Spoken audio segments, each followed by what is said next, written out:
What's up guys? Today we're playing Epic 7 and we're going to be doing Azimanak 13 hunt. Now this hunt can be a little bit tricky, so I'm going to show you how to beat it, how to use different teams to beat it, and then also how to beat it pretty fast. Now my team does it in about a minute and 20 seconds, which I would consider good enough. If you want to one-shot this hunt, it takes very special gear, very special requirements. I would recommend Tristan Wolf, and I'm going to put the link to his video in the description at the bottom, so go ahead and check that out. But for right now, let's go into the boss. We're going to check out what he does and what kind of players that we need to bring in order to beat this boss. What makes A13 such a challenge is not really even that the boss or the fight is very hard. What makes it challenging is that the hero pool that you can bring in is very limited. The boss doesn't have a lot of immunity against debuffs, so you can bring in a wide variety of debuffs and they're all going to land. Things like burns, bleeds, and poisons, also blind, attack down, defense down. So this means that the boss can really stack up a lot of debuffs, which is going to negatively affect you. We also see that it's not immune to HP scaling skills or artifacts. This means that you can bring in a Daydream Joker and it will work, but this boss has a much less HP than other hunts, and so it's going to do less damage. I still recommend it onto a one-shot team or a team you're trying to go very fast, but for the base level team, you really don't even need Daydream Joker for this hunt. With the passive ability, once he's inflicted with 3 or more debuffs, he's going to dispel all of them, reset cooldowns, and then blast you. So this means that across your whole team, you can only bring in a maximum of 2 debuffs. Now you can overlap them, which means that all 4 of your heroes can bring in a defense break or an attack down or whatever it is, but you can only bring in 2 maximum. So 2 across your whole team. The other thing is that he gets a buff onto himself every 4th attack. This is going to increase his attack and defense and speed, which means that every stack of this, you're going to do less damage, he's going to do more damage, and so you need to have a way to dispel this debuff and also bring in something like unbuffable. So this is where you're constantly going to be resetting this berserk, you're going to be removing it, and you're going to be able to do much more damage in that way. When he does this sharp cut, he's going to summon 2 add-ons. Now, when these add-ons are there, he's going to take 80% less damage from single target attacks. So having a way to destroy the adds is going to be very crucial. Also, we don't want to bring in single target attackers when the adds are there. So we need to be able to kill those adds before we can really bring in those single target attacks and do damage onto the boss. Now we can do that. The hero pool is limited, but let's go in. We're going to see the base level teams that you can use and what kind of heroes that you might bring. The most popular and a very consistent team that you would use is the Ras Vildred team, which works out really well. Ras brings in a dual attack, he helps your team survive, and he has a defense break. Iseria brings in defense break, she can remove buffs on the boss, and she can also apply the non-buffable. Tamarin brings in the healing that you need really to survive, but also she's going to be able to remove that buff that lands on the boss, and she's going to give you guys attack buff. Now, Vildred has no debuffs, so this is very good, right? We have 3 total debuffs. We have defense break on 2 heroes, unbuffable, and that's it. When you're looking at a hero like Green Iseria, you don't want to use an artifact that gives her a debuff. Like if we use Infinity, then this means that we'll be able to increase our dual attack chance and do more damage on her turn without adding another debuff. Now what we need out of her is basically the S3 and the S2. We don't need her to be particularly fast. We want to make sure that she has at least 65% effectiveness, and that's about it. It does help quite a lot if you have speed enough to go faster than your Vildred. Other than that, it's a very low requirement. As you can see, I have level 75 gear, I have unreforged gear. She is just someone that I bring in who hasn't been changed in a long time and works out very well. Adventurer Ras has a healing for himself. He's going to provide the defense break or the defense buff for your heroes so that they don't die as fast. He has the defense break on his S2, and he's going to bring a dual attack from your Vildred, helping you to do that damage. He's going to be a tank in this situation. You want to make sure he has 65% effectiveness, and that's about it. Otherwise, you're looking at tank stats, and he's going to work well. If we go into our Tamarin, we want to make sure that she has enough healing to keep your team alive. Speed is really unnecessary. I would recommend 65% effectiveness because that's going to help you remove the buff on the boss when she does her dual attack after changing forms, but she's really here to speed it up. You can use other heroes as well, but those other heroes aren't going to be as fast as Tamarin because she has the Dispel and she has the dual attacks. Now onto our Vildred. The biggest thing with him is that he doesn't have debuffs, right? On his S3, he's going to do an AoE attack. Onto his S1, he's going to hit 2 enemies. Now what this means is that it's not a single target attack, so you don't get that damage reduction, and this means that he's going to do more damage than someone who's going to be single target, doing and hitting the ads at the same time. If he kills one, his S2 will trigger, and then he's going to be able to do even more damage. As you can see, I don't even have very many molas. Feel free to mola him out, but I really don't use him for much. If you have a PvP version, he'll work just fine here. What you want is you want enough damage between your attack and your crit damage that you can kill the ad with an S1 or an S3 no matter which turn you have. I have him onto his own artifact just because someone has to use it. Daydream Joker doesn't work as well on him because that's going to be a artifact that works really well on single target attacks. Now, because all of his attacks are AoE or not single target, then you want to put something else on him, something like a Portrait of the Saviors or a Tomfa or even his own artifact. That way he does more damage. When we're looking at his exclusive equipment, I have him on the number 3 to increase his crit damage after using his S3. You can also put him onto the number 2. That helps him to kill the ads by doing more damage, but I find he doesn't really need it, so I use the number 3, and this one works out really well.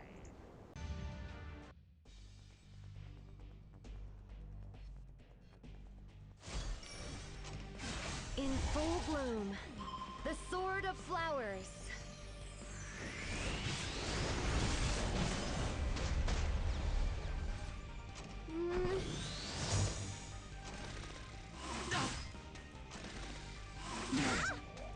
No destiny can stop me!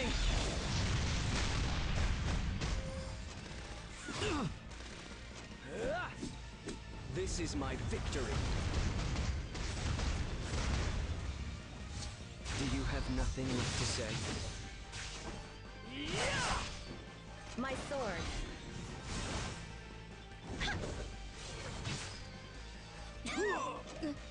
Go away.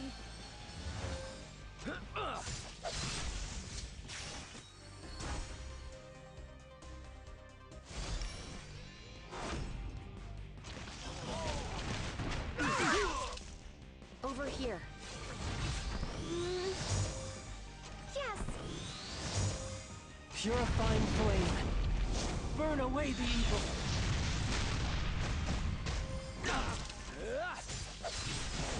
Dancing blade. Take this! My turn. Forever. I pledge myself.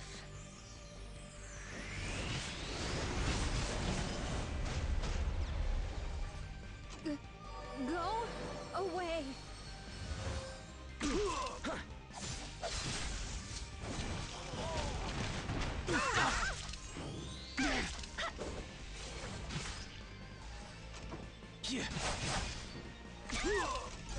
Listen to my song. Shine free. Oath of the White Flower.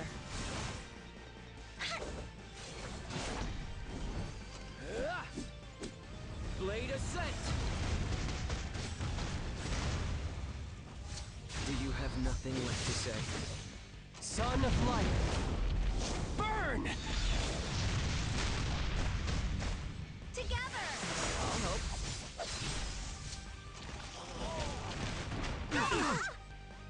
Do you hear me? Okay!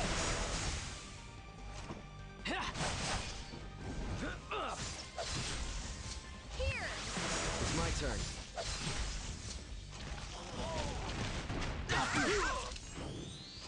In full bloom, the sword of flowers.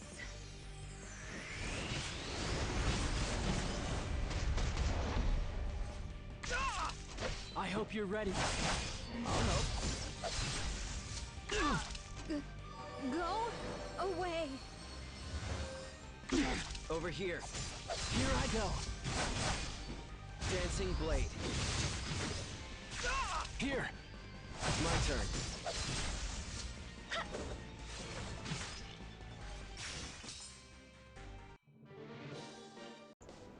Now that we've had a chance to look at a very popular and efficient team, let's look at an alternative team for people who don't have those heroes or don't have those heroes built. The very first thing is we're going to look at specialty change Arowell. She's an amazing hero. People use her in PvP, and this is basically my build. I didn't change her from anything. She has 65% effectiveness to remove the buff on the boss onto her S3 and also onto her S1. So this is going to make sure that we don't build up too many stacks. Otherwise, she's doing great. You don't have to change a lot on her, and she works really well on just whatever gear you have sort of left over. As you can see, not even speed set, so really, really good here. My Mercedes is on counter gear. You don't have to have her on counter gear, but you do have to finish episode 3 to get her artifact and also to get her change in her abilities. Go for 4,000 or something attack. Go for high crit damage, and I think this should work well for you. Onto her S1 is that she hits 2 enemies. S3 is an AoE, S2 is an AoE, and so she's always going to be killing the eggs, which is what we're looking for out of her. You guys have seen my Montmorancy. She is just on basic everyday gear, even level 71. I'm going to be replacing this stuff in the future, but she works for what I need her for, so there's really no point. Give her basic stats for a healer. She doesn't need super high effect resist, but I think she needs at least 100 for her skill tree so that she gets the extra buff. I have her onto Rod of Amaryllis, which I think is best in slot because it helps her to heal quite a lot more. And then next up, we're going to talk about Camilla. I find a lot of ways to use Camilla. She is fantastic because she's going to give an attack buff to your damage dealer, and she's also going to bring a dual attack. She has a defense break 2 turns at a 50%, which is really good to help you do a lot. But if you bring her with something like a Vildred or a Mercedes, then this is going to hit the eggs, it's going to hit the boss, and it's going to do a lot of damage. Make sure she has 65% effectiveness. Everything else is just whatever you can get onto her. As you can see, she's using basic gear. I'm eventually going to switch this over to a rage set to help out with Katie's 13. But this type of build will work in Katie's as well, so you can build her for multiple situations, and she's going to be fantastic. She does have a lot of artifacts that you can use. I'm using Border Coin to sort of try it out to see how she works with it, but I found a lot of artifacts that work based on her non-attack skill. As a warrior, this means that she's open to a lot of different artifacts that you can use.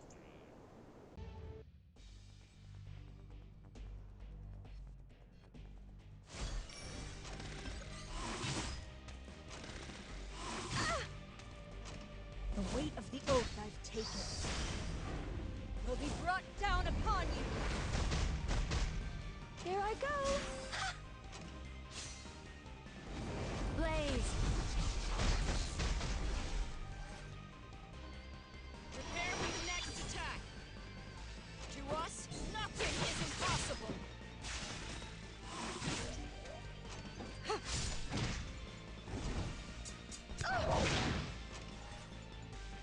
Obey me. Obey me.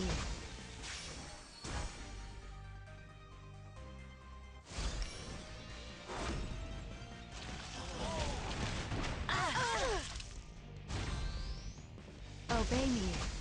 That must have been painful.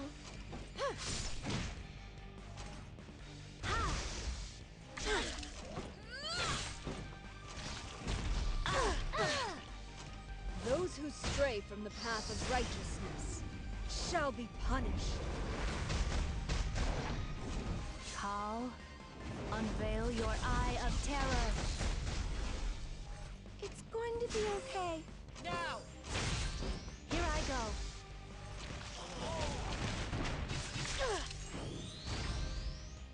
Obey me. Obey me. Obey me. Obey me.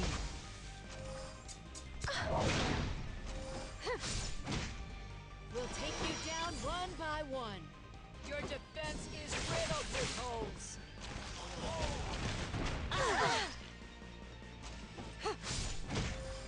It's hard, but I won't give up. Drive them out! Let me help you.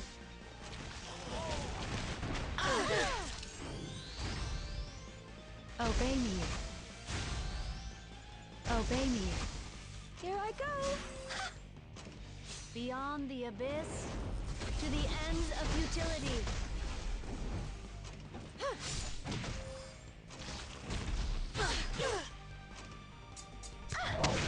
An opening! Here I go. Obey me.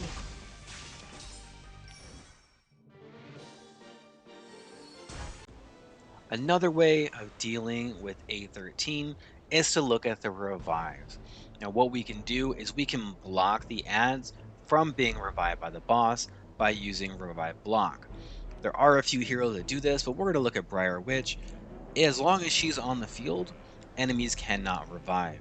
Now what this means is that you'll be able to kill them, hopefully on the first or second round. The boss cannot bring them back, which means now your single target attacks will work without being affected by that passive ability and reduces the damage of single target attacks. Now I have her on basically a general damage build. If you're going to rely on the debuffs from her S3, you want to make sure she has 65% effectiveness. Otherwise, a normal damage build will work. She's really there to enable you to use different hero pool. We can totally do this with using the heroes that we've already used in the first two fights, but this is another example of sort of how you can utilize Briar Witch to bring in other heroes. This might be something like a Euphine, it might be something like a Sirmia, it might even be something like a Rylet, or other single target attackers that you really want to use in this instance. So think outside the box, look at other options, and Briar Witch will do that for you, and she does it in about the same speed, if not faster.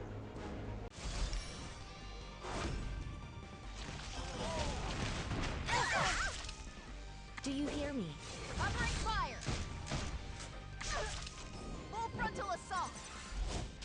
That's an order!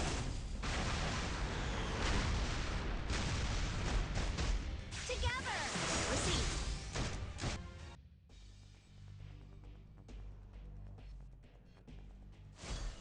A warrior never loses! Destruction. Answer my call.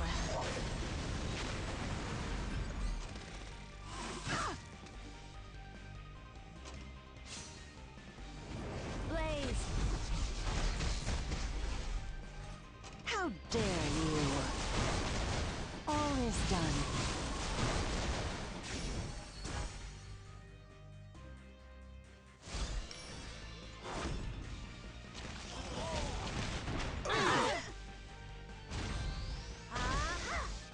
Here it is!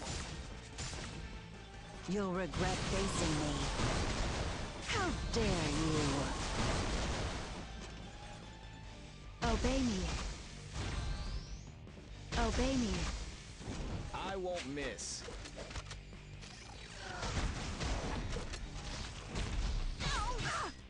Forbidden spell. Destroy all. All is done.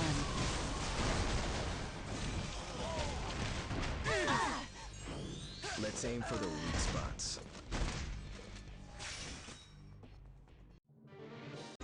So now that we've seen how fast we can possibly do it, let's talk about what it goes to make this run happen. The first thing we need is a defense breaker, and I'm using Leo for this. Onto his first S3, which he'll use on the first wave, he is going to get a stun. He's also going to decrease speed. Now what this means is that you'll get hit less, which will be fine, just in case you go into the second phase. You don't want to get completely blasted, and you don't want to lose your run. More importantly is he's going to use defense break on his next turn, which will be the first turn on the boss. You want him to be at 10 speed faster than your Vivian at least, at 15 to 20 speed faster if I take him up to 250. This means that he'll apply the defense break before Vivian's first turn, and then you'll be able to put a little bit extra damage on the boss because that defense break will be there, which is really nice. I'm using him onto Card of Small Miracles just for that extra % of attack bonus. You can also run him on Song of Stars. Mine's only a plus 15, so it's not going to really be that great. I use this artifact for other things, and so I just kept it the same. Now you want him at 100% crit chance, and this is because you don't want to fail your run because you missed by like 5 or 10. Having 100% crit chance on all of your heroes is going to make it much more consistent. You also want to make sure you have at least 65% effectiveness, and that should be fine. I have him onto his imprint release to give everyone attack, and that's just going to give him even more. Now, as an alternative, you could use someone like Bellona. Bellona is going to do her S3 first, is going to defense break that first wave, and then your Vivian can kill all by herself. This means that your Seaside Bellona doesn't have to be as fast to lay down the damage. If you use Bellona into Vivian, then you can pull someone onto the next phase, someone like a Sirmia or someone like a Euphine, and then you'll be able to do more single target damage on the boss once those ads are down. I use the Song of Stars. That's going to be the best artifact in slot for her. Now on her second turn, she's going to be able to consume all of her stacks, and then she's going to do an S3. So this is where you're going to be able to apply that defense break again. On both of these heroes, there's a 15% chance that you will not land that defense break, and your run will fail. You want to run her at 250 speed and 65% effectiveness for this. And next up, we're going to have Vivian, who's going to do two important things. The first thing is that she's going to have attack buff and immunity onto her S3. The second thing is that she's going to be helping you to clear that first wave. So if you're using Bellona and you apply the defense break, Vivian will kill all by herself as long as you land the defense break on that front monster, the one that's a little bit stronger than the other ones. In this case, I'm using Seaside Bellona. You can also use Mercedes, and it softens them up a little bit before she goes with her S2. For exclusive equipment, you must use the number 2, or else you're not going to have the combat readiness buff in order to cut your Watcher Schuri and make sure that you kill that first wave. You're also going to want to make sure that you have Time Matter. This will help you to reset your S2. That way on that next wave, before the boss, you can kill the eggs right away. Now, as we saw with Seaside Bellona, once the boss hits you, you are going to do an S2, so it's not as necessary. If you're using Seaside, you can use another damage artifact like Dingus Orb, or any artifact that will help you to pass, like Portrait of Saviors, Tonfa, and so on. You want to make sure that you have decent damage stats at 230 speed. You can have as low as 220 speed and still pass that first wave, but if you do, your Watcher Schuri must be lower speed. Mine has like 150, which means that you have to increase the speed of your Vivian or decrease the speed of your Watcher to make sure that she goes first to kill that whole first wave before his turn, because we want his first turn to be on the boss. And last up, we have Watcher Schuri, who is the hardest hero to build for this run. he has a very low base stat for attack. So it's much better to stack up as much crit damage as you can, but a good healthy mix of each one will enable you to do this run. What you want to have is somewhere around 3,500 to 3,800 attack. You want to have at least 85% crit chance and up to 350% crit damage. If I could have this amount of attack with higher crit damage, he is going to one-shot this boss, no problem. The problem here is that penetration set does not work because his S3 already penetrates the boss for all of their defense. So this means that we're working on basic stats with a rage set and then also with Daydream Joker, who is going to do much more damage based on the HP of the boss.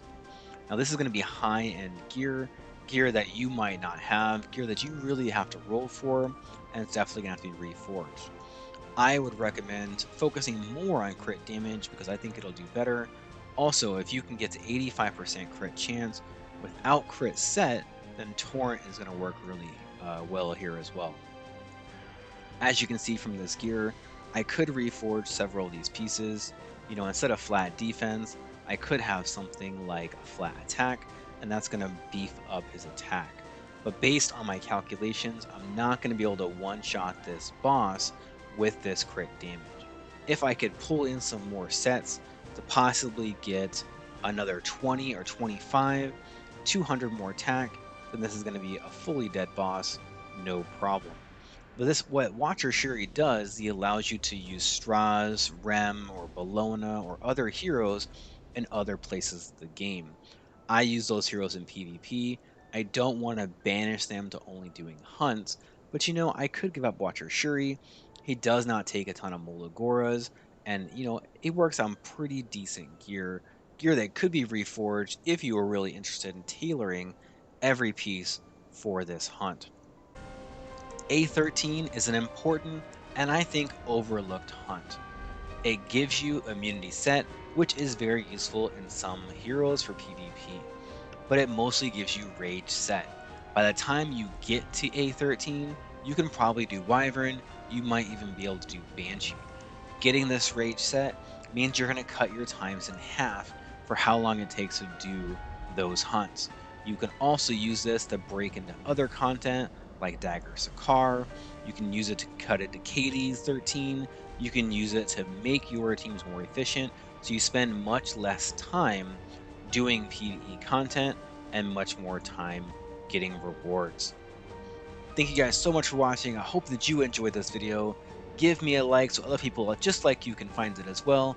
Until next time, happy hunting and good luck on your battles.